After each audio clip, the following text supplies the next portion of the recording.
आनंद दुबे, क्या बंद कमरों की बैठक से सरकारें बनेंगी, सरकारें गिराई जाएंगी? मैं आऊंगा अजय आलोक, मैं एक साथ ही आपसे जो है जवाब लूंगा। 10 सेकंड चलिए 10 सेकंड सिर्फ 10 कंप्लीट सेकंड, करिए, सिर्फ 10 कंप्लीट सेकंड। 10 सेकंड से। हाँ बोलिए। सबसे पहली बात यह कि समाजवादी पार्टी का एक बार काट की हांडी गलती से चढ़ गई ना, वो बार बार नहीं चढ़ती है। संविधान बदलना, आरक्षण छीनना, ये बार बार नहीं चढ़ेगा। और ये गलतफहमी में जिंदा मत रहिए कि आपने यूपी में हमें हरा दिया, कुछ नहीं हुआ। यूपी के बाद महाराष्ट्र में भी हम हारे थे, क्या हुआ? विधानसभा में सुपड़ा साफ कर दिया ना 3 महीने के अंदर। तो ये गलतफहमी में जिंदा मत रहिए कि 24 रिपीट होने जा रहा है। 27 में 50 से नीचे ले जाएंगे आपको। तो ये हम नहीं ले जाएंगे, उत्तर प्रदेश की जनता ले जाएगी, जो एक्सप्रेस वे के फास्ट ट्रैक पे जा चुकी है। ठीक है। आनंद दुबे, राहुल गांधी के इस बयान पर आपकी प्रतिक्रिया बहुत इंपॉर्टेंट है। कि इतनी महंगाई है, इतना आर्थिक असंतोष है हमारे देश में कि वाकई सरकार गिरने वाली है। आप राहुल गांधी के स्टेटमेंट से क्या आप इत्तेफाक रखते हैं या नहीं? राजू भाई नमस्ते, सभी को जय श्री राम।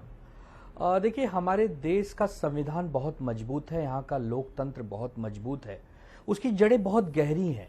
आज़ादी के बाद से लेकर 2026 तक कभी ऐसा देखा नहीं गया कि जैसे पाकिस्तान में होता है, नेपाल में होता है, बांग्लादेश में होता है या श्रीलंका में होता है। हम कभी सपने में भी नहीं सोच सकते, क्योंकि हमारे देश का जो जड़ है वो सनातन को मानने वाला है, वसुधैव कुटुंबकम को मानने वाला है। हम लोग अहिंसा पर विश्वास करने वाले लोग हैं।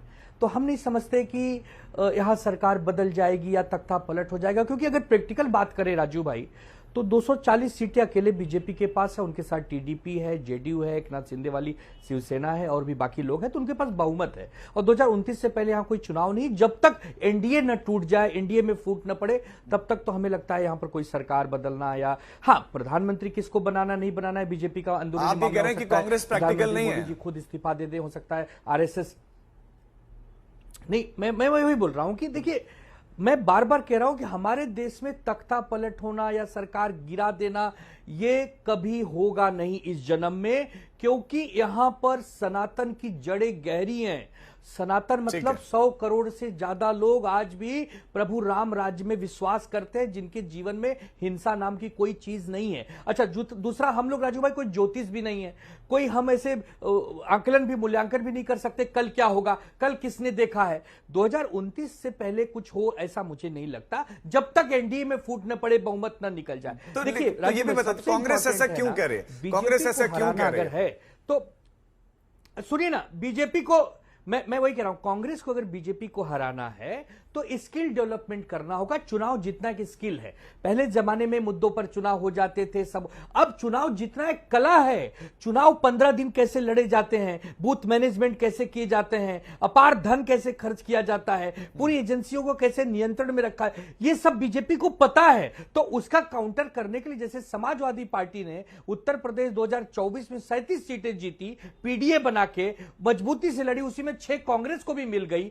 ऐसा जब तक कुछ नया प्रयोग नहीं करेंगे विपक्ष वाले, तब से बताओ कैसे बने, कैसे जादू तो होगा नहीं। आपके पास भी आता हूं, लेकिन दीपक आपके पास आते हुए कि आपके साथी लोग आपको नसीहतें दे रहे हैं, कह रहे हैं बंद कमरे में बोल दोगे कि सरकारें गिर रही हैं, ऐसा होता नहीं है, स्किल डेवलपमेंट भी करनी होगी, उस पर कोई काम नहीं हो रहा है। देखिए, हमारे साथी लोग हमारे साथ हैं और हमारे साथ हम लोकतंत्र यही ना, तो साथियों की नसीहत अगर हम नहीं सुनेंगे तो किसकी सुनेंगे? अपने साथियों की तो हम सुनेंगे। आनंद दुबे जी हैं या आशुतोष वर्मा जी, ये सब हमारे साथ हैं, देश के साथ है, और जो देश के साथ है वो कांग्रेस के साथ है। बात यह है, इन्होंने बिल्कुल सही कहा, जब तक एनडीए में फूट नहीं होगी। और एनडीए में फूट कब होगी? क्योंकि अब एनडीए के लोग आपके राहुल गांधी के बयान को वो कह रहे हैं कि प्रैक्टिकल नहीं है। बिल्कुल वही प्रैक्टिकल मैं आपको बता रहा हूं, क्योंकि अब एनडीए में फूट होने वाली है। राहुल गांधी जी ने कहा, क्योंकि सारे लोग कहते थे कि भाजपा की सरकार आएगी तो 40 रुपए लीटर डीजल और पेट्रोल मिलेगा, 20-30 रुपए लीटर खाने का तेल मिलेगा, गरीबों को हवाई चप्पल में बैठ के हवाई प्लेन में घूमेगा। लेकिन अब तो हवाई चप्पल भी 450 रुपए की आने लगी है राजू भाई। हवाई प्लेन का टिकट 15,000 का हो गया, जो दिल्ली से मुंबई का। आनंद दुबे जी आते हैं, पहले आते थे ज्यादा, अब कम आते हैं क्योंकि टिकट महंगी हो गई है, नहीं तो आज आपके स्टूडियो में होते हैं। तो टिकट महंगी होने की वजह से हमारे भाई आनंद दुबे भी अब स्टूडियो में नहीं आ पा रहे। तो अब इसी तरीके से एनडीए वाले भी समझ चुके हैं। तो नीतीश कुमार की कुर्सी छिन चुकी है। चंद्रबाबू बाबू को क्योंकि सीबीआई का जांच, ईडी का जांच में राहत दे दिया गया है, लेकिन जनता की मांग से कब तक बचेगा एनडीए?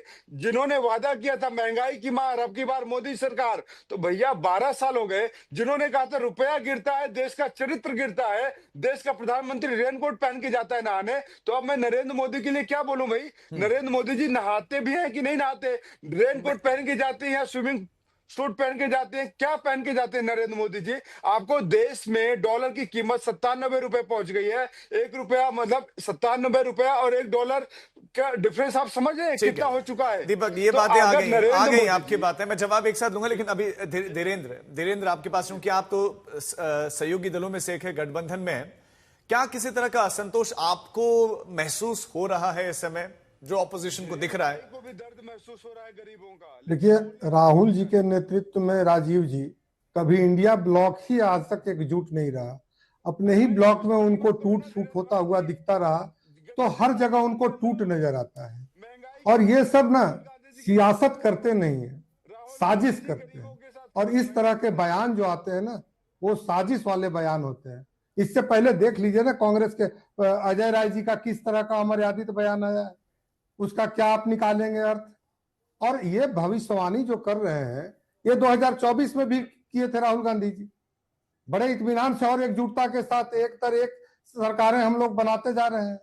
तो अब साजिश करने में आप जिस जेनजी को आप उकसा रहे हैं, जिस अराजकता को फैलाने की बात कर रहे हैं, यहाँ का जेनजी का मतलब होता है जो गॉड से, जो राम से जुड़े हुए जेनजी है, तो वो भी हमारे ही साथ हैं। मैं कह रहा हूं कि उत्तर प्रदेश में ये अखिलेश जी चाहे कह रहे हैं कि मेरे साथ आ जाओ, बंगाल में कह रही थी ममता दीदी कि मेरे साथ आ जाओ, एक दूसरे पर किसी को विश्वास नहीं है। और ये चले हैं पूरे देश को निराशा से निकालने के लिए, युवाओं का हितैषी बनने के लिए। तो देश पढ़ा लिखा देश है, तेजी से शिक्षा की ओर जा रहा है, तेजी से रोजगार और नौकरी मिल रही है, अर्थव्यवस्था सुधर रही है। लड़ाई के समय में हम आज भी मूल्य अन्य देशों के भी, दुनिया के अन्य देशों से ज्यादा नियंत्रित रख रहे हैं। ऐसे में यहाँ का यही तो सवाल उठा रहे कि अर्थव्यवस्था ही तो नहीं सुधर रही है। अजय आलोक, अर्थव्यवस्था के मोर्चे पर ही फेल हो गए हैं, क्योंकि आपने दावे किए थे पेट्रोल डीजल के प्राइसेस आज देख लिए कहां पर हैं। कुछ राज्यों में 100 क्रॉस कर चुका है, कुछ में 100 टच होने वाला है। सीएनजी के दाम बढ़ते चले जा रहे हैं। राजीव जी, अगर आप कंपैरेटिव स्टडी दिखाइए तो 2004 से लेकर 14 तक के बीच में पेट्रोल 163% और डीजल 152% बढ़े, और 2014 से लेकर 2026 तक के बीच में, इस 12 साल में डीजल की कीमतों में मात्र 61% और पेट्रोल की कीमतों में 52% इजाफा हुआ है, अभी के 5 रुपए को मिलाने के बाद। दूसरी चीज, इनके यहाँ पे कौन सी अर्थव्यवस्था है, कौन सा वॉर इनके यहाँ चल रहा था 4 से 14 में, जब इन्फ्लेशन रेट डबल डिजिट में होता था और डेवलपमेंट रेट सिंगल डिजिट में होता था? ये कब होता था? आज तो ऐसा नहीं है। आज इन्फ्लेशन बढ़ा भी है, महंगाई बढ़ी भी तो 8.3%, जिसको हम घटा देंगे, क्योंकि आज जिस तरह से खबरें आ रही हैं, ईरान का अमेरिका से लगभग समझौता हो गया, हॉर्मुज खुल जाएगा। हॉर्मुज खुलते ही 30 दिनों के अंदर वापस सब चीजें रफ्तार से पकड़ने लगेंगी, इन्फ्लेशन कम होगा और सरकार निश्चित तौर पर महंगाई पे काबू पा लेगी। उसके बाद ये अपना माथा पीटने लगेगा, मानसिकता और बढ़ जाएगी। पहला विपक्ष मैंने देखा जो अपने देश के लिए दुर्भावना रखता हो, चाहे समाजवादी पार्टी हो चाहे कांग्रेस पार्टी हो, चाहते कि देश डूब जाए, देश डूब जाए, देश में नाश हो जाए। मतलब ये मना रहे हैं, हाहाकार मचेगा देश में हाहाकार मचेगा, महंगाई बढ़ जाएगी, लोग जनता रोड पे उतर जाएगी, जनजी आंदोलन करेगा। हर वो नेगेटिव चीज विपक्ष करना चाहता है जो इस देश के शत्रु करना चाहता है। लेकिन आलोक जी, अजय आलोक जी, वो कह रहे हैं कि ये लोकतांत्रिक आलोचना है। आप ये क्यों कह रहे हैं कि वो अस्थिरता फैलाने की कोशिश कर रहे हैं? मतलब आपको ऑपोजिशन यही क्यों लगता है कि वो अस्थिर करने का प्रयास कर रहे हैं? वो तो एक लोकतांत्रिक आलोचना है। ये लोकतांत्रिक नहीं, ये लोकतांत्रिक आलोचना नहीं है। हम एक्सटर्नल वॉर में हैं, ये युद्ध हम पे थोपा गया, ये हमारा युद्ध नहीं है, और इस युद्ध के कारण परिस्थितियां बदली हैं।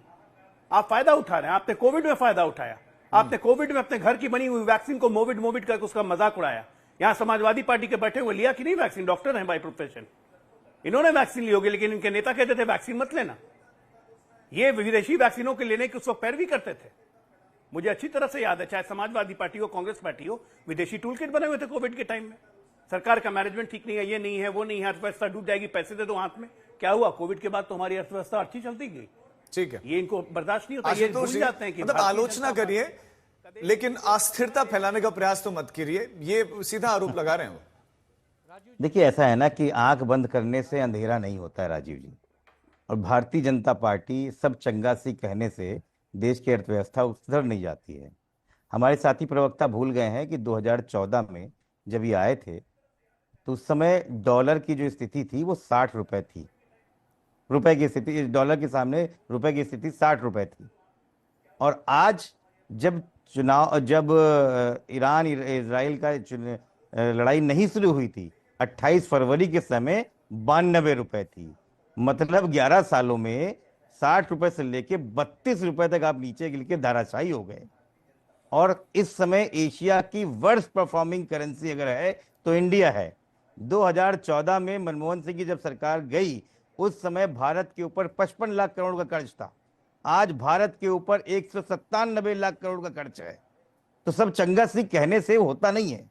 और ये ईरान इराक का जो लड़ाई हो रही है, कोविड की लड़ाई, इसके पीछे छुपते छुपते छुपते भारत सबसे बड़े बेरोजगारों की एक बहुत बड़ा देश बन गया है।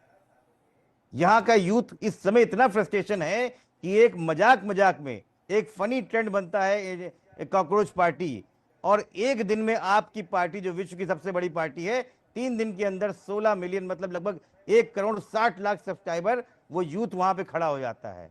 वो मजाक नहीं था, वो इस युवाओं का दर्द था जो झलक रहा था, एक फ्रस्ट्रेशन था जो झलक रहा था। आपको हंसी लग रही है, आपने सिस्टम को इतना सड़ा दिया है कि वहां पे कॉकरोच खड़ा हो गया है, और आप आज भी अपने आप में खुश हैं। आप तीसरी सबसे बड़ी अर्थव्यवस्था बनने जा रहे थे, आज कौन सी पैदान पे खड़े हैं?